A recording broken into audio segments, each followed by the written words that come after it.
watch out for them popo. You gotta stay away from them. You know, talk to the coppers, man. It's your boy Young C walking the mean streets of Montgomery County, MD. And yeah, I know a few of you probably read that hot title. And you're like, yeah, I want to know why. Tell me why, Dom, why I don't draw anymore. And I'll tell you, but you gotta stick to the end of the video. That's how the internet works. First, I gotta hop in the metro and go on this happy hour. I'm gonna show you some cute drawings, and then I'm gonna tell you the information at the end of the video. So you gotta stay patient, my friends.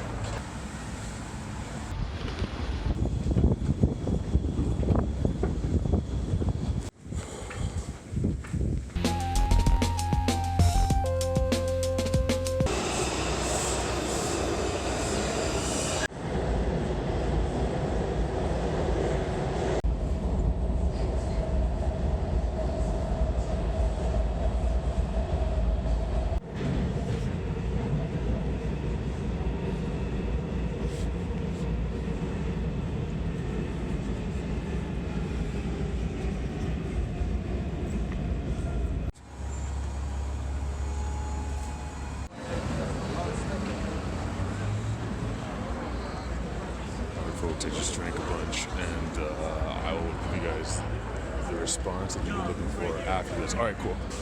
Don't kill me. Use your signals. Fuck off. And now here I am, your boys, waiting in a apartment lobby for my lift. I got abandoned by my last lift. I'm just watching people walk their cold ass dogs. I can't wait for this fucking winter to be over. But yeah, I got a few cool drawings done, which I'll show you right here. Yeah, aren't those nice? I particularly like this one with the lady with the blue crayon, no, colored pencil that I used. I'm a little drunk. I had a little bit to drink. That's why I'm talking this way. So we're gonna talk a little bit about drawing and motivation and the phase that you're in if you're concerned about not drawing often enough, because there's a specific reason why you're not doing it, and I'll explain it to you. Fear is the driving factor for why you're not drawing enough outside. If I can make an assumption, what's happening right now is you're from the ages of, I don't know, like 17 to 23, and be honest with yourself. All I need for you to do is be honest with yourself about how often you draw, and the answer is not often enough. I always tell you guys to do the figure drawing daily because that's what you need to get better. But you need to be doing figure drawing daily for like 10 years. I know it sounds like I'm joking or something, but I'm not. That's pretty much what it's gonna take for you to start talking about whether or not you're gonna be good at it.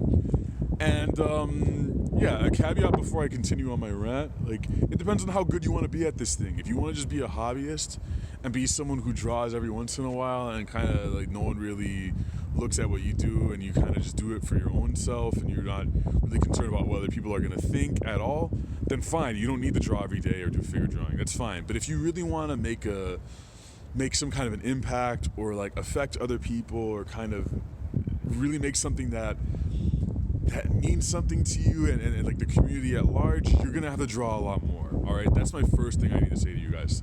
So the second reason you're not drawing enough, and this is the big reason, is because you're concerned. You have fear. It's a fear-based issue. You're afraid that people are gonna see you drawing. Every issue that I've had personally about whether or not I was drawing in public enough was related to whether or not other people were seeing me. You don't have issues drawing when you're in your room or in your basement or some shit. You have issues drawing when you know other people are gonna be watching you. So that's the heart of it. The way to tackle this is to make sure that you're good enough. You have to make sure that you're in a position where if someone sees you drawing, they're gonna know that you're worth what you're doing, that you're worthy of the title of drawer.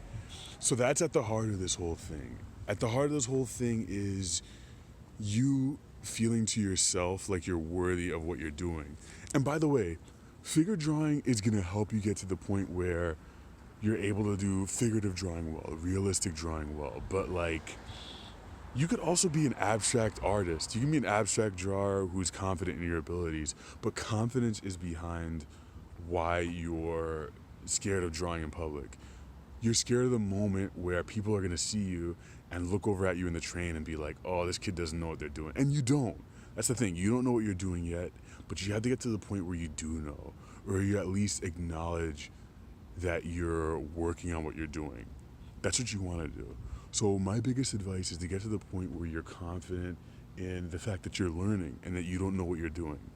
Start there. Start at the point where you're like, okay, I know people are gonna watch me while I'm drawing. Put your headphones in and just focus on what you're doing and realize I'm not perfect yet. I'm not a master. I'm never gonna be. No one's ever a master yet. You're always gonna be continually learning.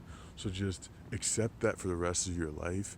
You're gonna be working at something and you're never gonna be perfect and people are always gonna try and judge you. But the reality is when I draw in public, there's nobody standing around thinking, oh, I could do that. Which is, again, fear. That's at the heart of what's making you concerned. I don't have that concern anymore because I know that any motherfucker who looks at me knows where I stand.